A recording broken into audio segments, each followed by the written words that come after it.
Hello, friends, and welcome to the Liz Moody podcast, where every week we're sharing real science, real stories, and realistic tools that actually level up every part of your life. I'm your host, Liz Moody, and I'm a best-selling author and longtime journalist. Today's episode is all about microhabits. Microhabits are teeny tiny habits, things that take less than 5 minutes, that research shows make a huge difference in our health and our happiness. I love them for a few reasons. The first being that because they are micro, they are quick, so they end up being much easier to actually incorporate into our lives. Research shows that we are much more likely to do tasks that take less perceived time and effort, but you probably do not need me to share science on that. It is just very obviously true. It is much easier for me to convince you to do 5 squats than to do an hour-long routine at the gym. It fits into our lives easier, and it just feels less hard and thus way less intimidating. Microhabits are one of the top hacks that high performers use to transform their lives, even when they have very limited free time. First of all, successfully sticking to a habit, even one that just takes a minute or two, triggers your brain's reward system, which releases dopamine and encourages you to do other healthy habits in the future. You basically get a little ping of success, and your brain is like, ooh, I like this. How can I get more of it? And you can get this with negative habits or with positive habits. We all have likely experienced days where we've had like a pastry or something sweet for breakfast, and that pings our brain's reward system. So we want more of that, and we end up eating more sweets all day long. But if we start the day with something veggie packed, something more nutritious, we get that ping of treating our bodies well, and we want to eat more veggies all day long. And that is in part due to this feedback system, this reward system. And you can trigger the reward system with larger habits. But since these habits, these micro habits, are so quick and easy, you're just more likely to actually do them, which makes them a really good way to kick off this positive feedback loop. The other thing I love about microhabits is you've heard us say this on the pod, and it's actually in my book too, but neurons that fire together wire together. So basically at any moment, we are creating and cementing in these neural pathways. And the more we've cemented in a neural pathway, the more likely our brain is to take that neural pathway in the future. So the thoughts that we think the most often shape the paths that our brain literally takes. So if you're meditating for 10 minutes a day, but you spend the rest of your waking hours being stressed, being angry, saying mean things to yourself, that 10 minutes a day isn't enough to counteract the neurons that are firing together all day long, which means the path that your brain is going to be likely to take in the future will be filled with stress and anger and saying mean things to yourself. But there is good news. If we pepper in microhabits all day, we are firing those neural pathways that we want together all day long, which means we are wiring the neural pathways that we want together all day long, and our thoughts will gravitate towards healthier, happier places in the future. So there is an argument to be made that microhabits make an even bigger difference in our brains and our bodies than the larger habits that we talk about all of the time. And again, these just really work.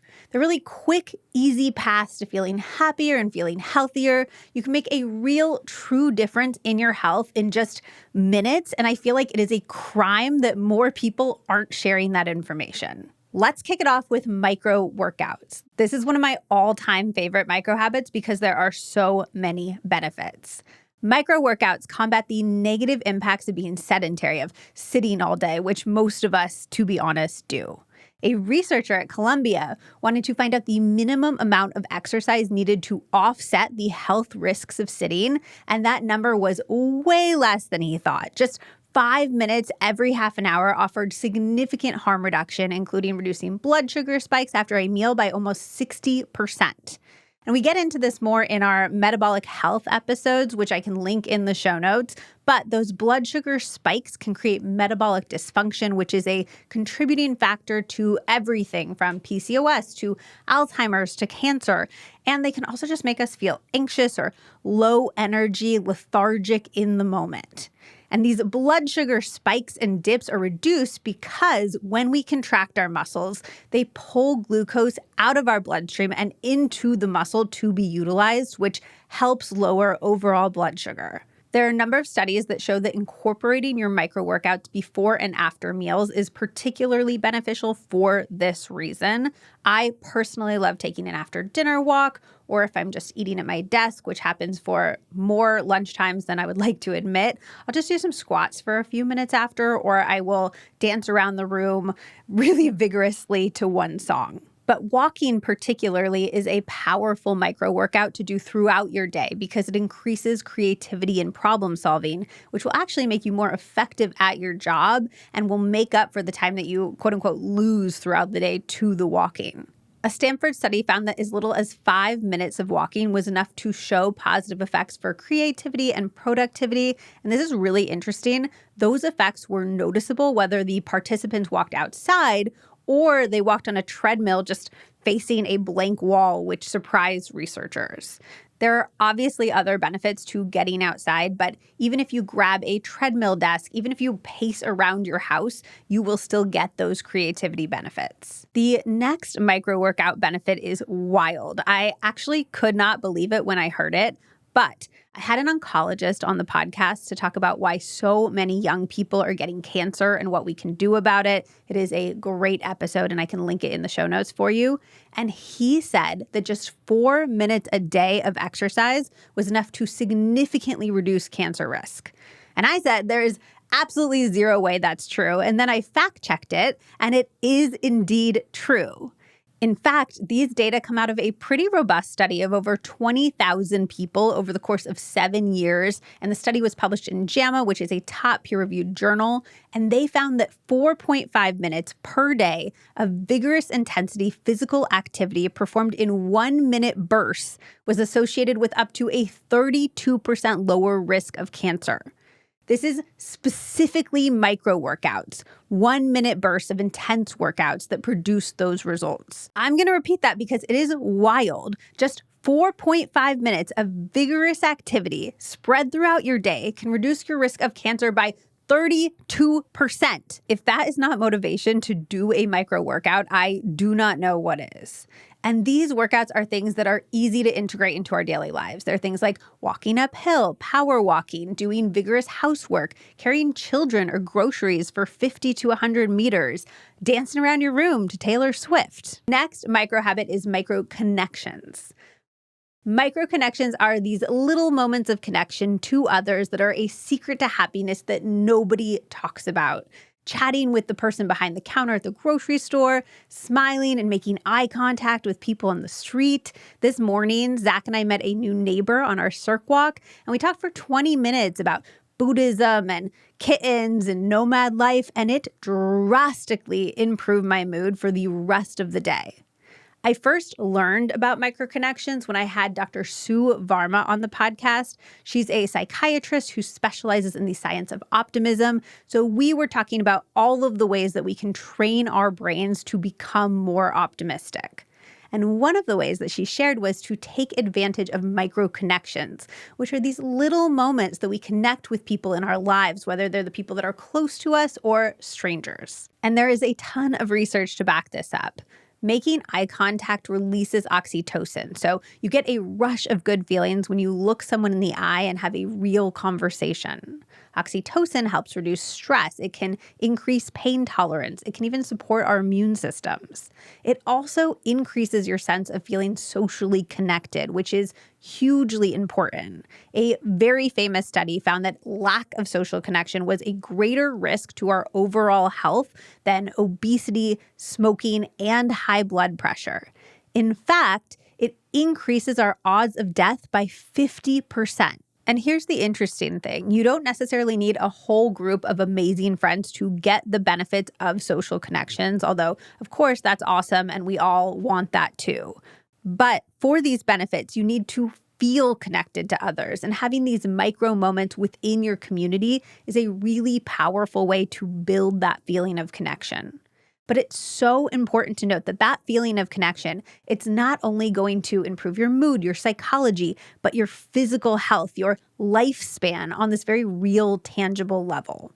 I aim for at least one of these a day, if not more, but the ideal dose is dependent on you. So play around with it and see what makes you feel socially connected. And yes, sending a text or having a phone call is better than nothing, but this is one where you really want to do it in person if possible, because you want those eye contact benefits, you want those local benefits of feeling part of your community. If nothing else, I use the research around microconnections to remind me to keep my phone in my pocket when I'm in line at the grocery store or on my circ walks, to look up, to look around, to smile at people.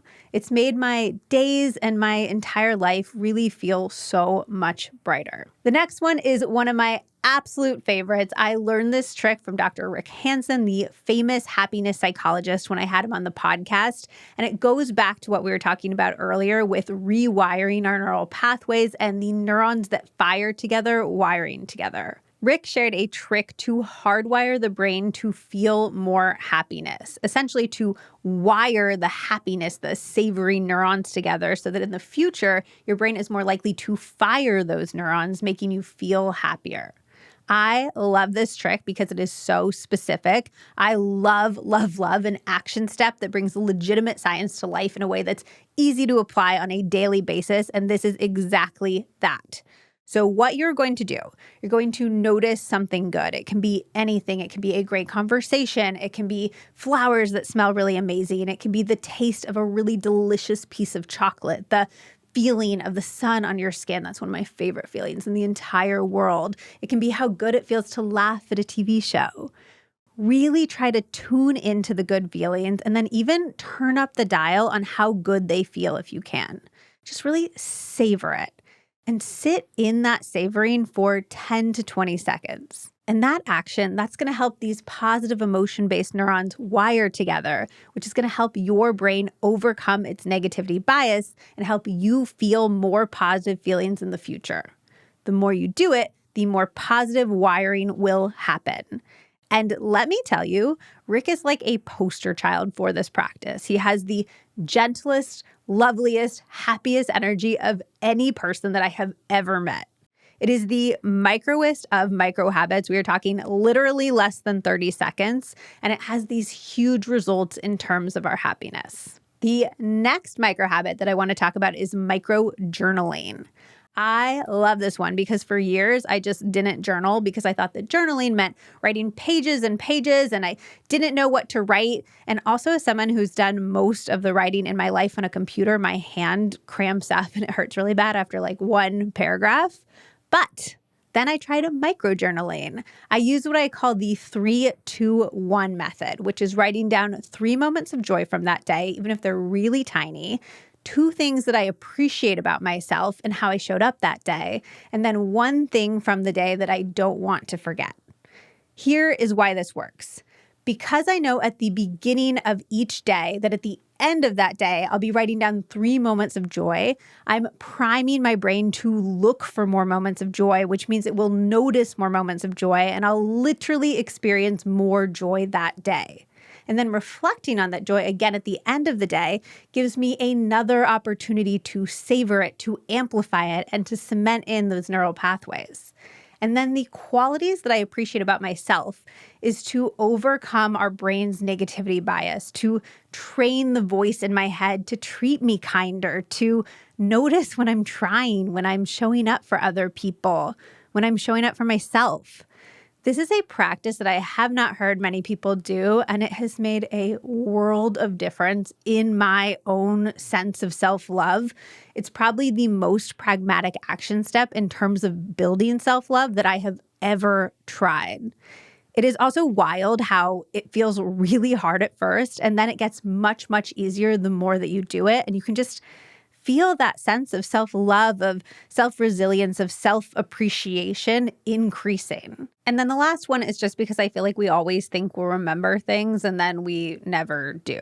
I can't write paragraphs about my day, but I can jot down a sentence of one thing that I want to remember. And then being able to look back on those single sentences jogs tons of other memories, and it helps bring my life back to me.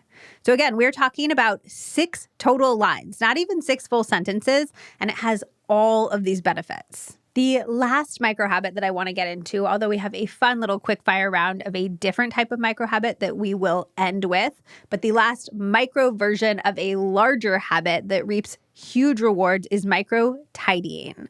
Micro cleaning, baby. If you have been around here for a while, you know that I am very much in the running for the messiest person on the planet. I have been this way for as long as I can remember. Zach and I have had a million fights about it. We've paid for a cleaning person to come weekly since well before we could afford it, because for us, it is basically almost as valuable as couples therapy. It helps halt that many arguments. But this is the fun part. I also really love a clean space. I love how expansive it makes me feel. I love how calm it makes me, how happy it makes me. I have the world's hardest time motivating myself to do a big cleaning session. So instead, I do micro cleaning sessions.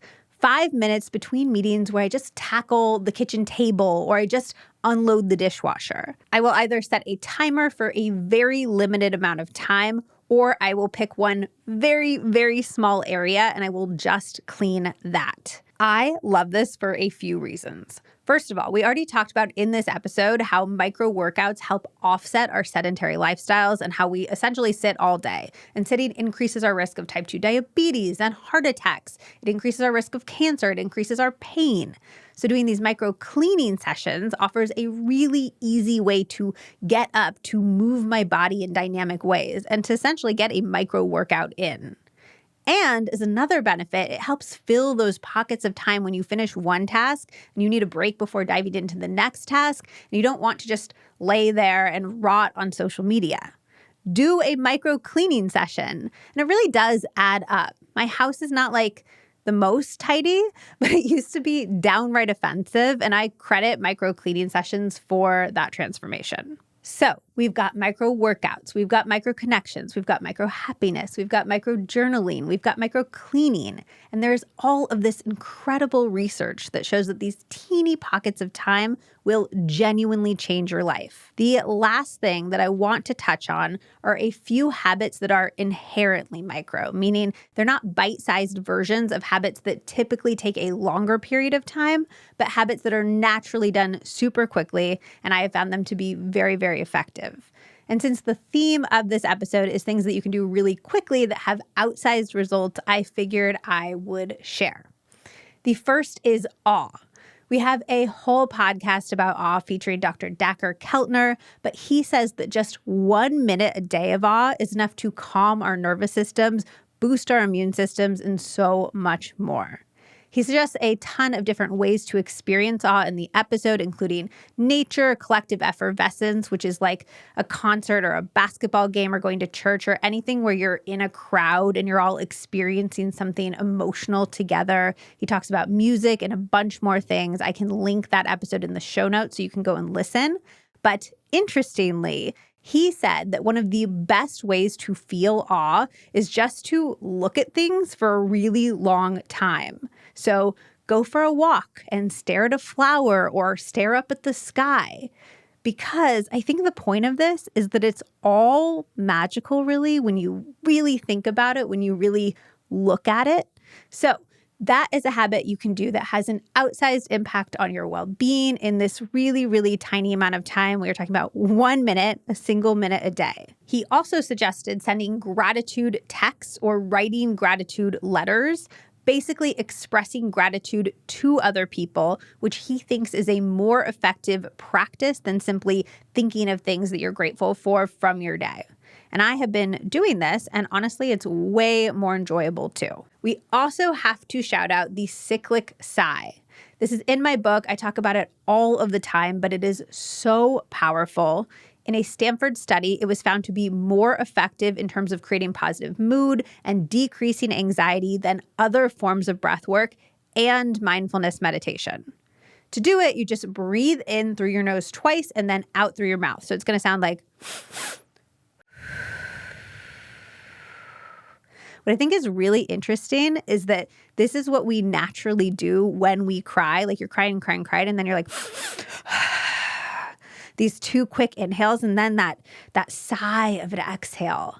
Our bodies know these mechanisms intuitively. If you try this, you will immediately feel a benefit, but the study authors found that 5 minutes was the ideal amount of time to really experience a state change. I do this pretty much whenever I feel stressed or overwhelmed. I do it before every single podcast interview, every time I go on TV, and it helps a ton. And then the last micro habit that I want to highlight is eating a spoonful of something fermented. This sounds weird and it doesn't really fit in with the rest of this list, but it's a habit that I do all of the time that takes less than a minute and it has outsized benefits, so I needed to share it. The health benefits of fermented foods are so incredible. They're amazing for your immune system. And because of that immune system cancer relationship, they actually help prevent the development of cancer. I have an interview coming up next week that gets into that in way greater depth, but it is wild. The doctor that I had on works with cancer patients, and one of the first things that he has them do is eat as many fermented foods as possible. They also serve as a palate reset, which makes them help with sugar cravings a ton, and they're great for gut health, and they just make me feel so much better. So if I have a day where I'm like, ugh, I haven't gone outside, I haven't moved my body a lot, I haven't eaten very well, what I do is I go to the fridge and I have a spoonful of sauerkraut or fermented carrots. It takes no time to prep. It's already there, ready-made for me. I just buy them already fermented, and it makes me feel so much healthier. It kicks off that healthy choice cascade that we talked about earlier, especially from a food perspective. I find that when I do this, I'm much more likely to make healthy food choices afterward. So I wanted to mention that. That's my little food hack, my little food micro habit. I am very excited for you to try out some of these micro habits, for you to start feeling the real results in these teeny tiny amounts of time yourself. If you want a downloadable micro habits menu with different micro habits for different goals like gut health, anxiety, energy, and more, go to lizmoody.substack.com and that will be right there waiting for you. Also, this is exciting, big news. We have our completely free 21-day plan. It's called 21 Days to Change Your Life, a science-backed plan for nutrition, movement, and mental health. And it is self-guided, so you can start it at any time. You can find all of that by subscribing to The Takeaway. That's going to be at lizmoody.substack.com. The Takeaway is our newsletter. It's going to give you key takeaways from the podcast. It's also going to give you bonus exclusive content like workout plans, meal plans, extra interview questions with guests, and so much more. And for this plan, for the New Year's plan, we worked so hard to put together something that was grounded in science, something that you could actually do, that you could really fit into your daily life, and something that would give you real results, something that would make you feel the way that you want to feel. That is completely free over at lizmoody.substack.com. And I promise it will change your life. And I can't wait to hear how it does. And I can't wait to hear how all of these micro habits change your life too. Unfortunately, that is all for this episode of the Liz Moody podcast. If you enjoyed it, I would so appreciate if you would share it with somebody that you think would love it too. My goal is to get as much life-changing information out to as many people as possible, and you sharing episodes is 100% the thing that makes that happen, and it is so appreciated. Also, do not forget to head over to our newsletter to get your free 21-day plan for food, movement, and mental health. It has meal plans, it has workout plans, it has expert advice, it has easy to implement tips and tricks, so much more. Go to lizmoody.substack.com to get it all right in your inbox. And make sure that you're subscribed to the podcast on Spotify, on Apple Podcasts, wherever you like to listen. And you can now watch full video episodes on YouTube and on Spotify. Following the podcast means that episodes will show up right in your feed. You'll never have to look for them. So go ahead and tap that follow button. If you need even more motivation, come hang out on Instagram. I am at Liz Moody. It is a great way to get little reminders of what we're learning on the pod and tons of inspiring and always very real content from me. We also have our Liz Moody merch. We have a Novelty Rule sweatshirt, a Cirque Walk sweatshirt, and a Never Be the One to Say No to Yourself sweatshirt available at shop.lizmoody.com, and they are so cute. So do not miss out on those. When they are gone, they are gone. Okay, that is all from me. I love you, and I will see you on the next episode of the Liz Moody Podcast. Oh, just one more thing. It's the legal language. This podcast is presented solely for educational and entertainment purposes. It is not intended as a substitute for the advice of a physician, a psychotherapist, or any other qualified professional.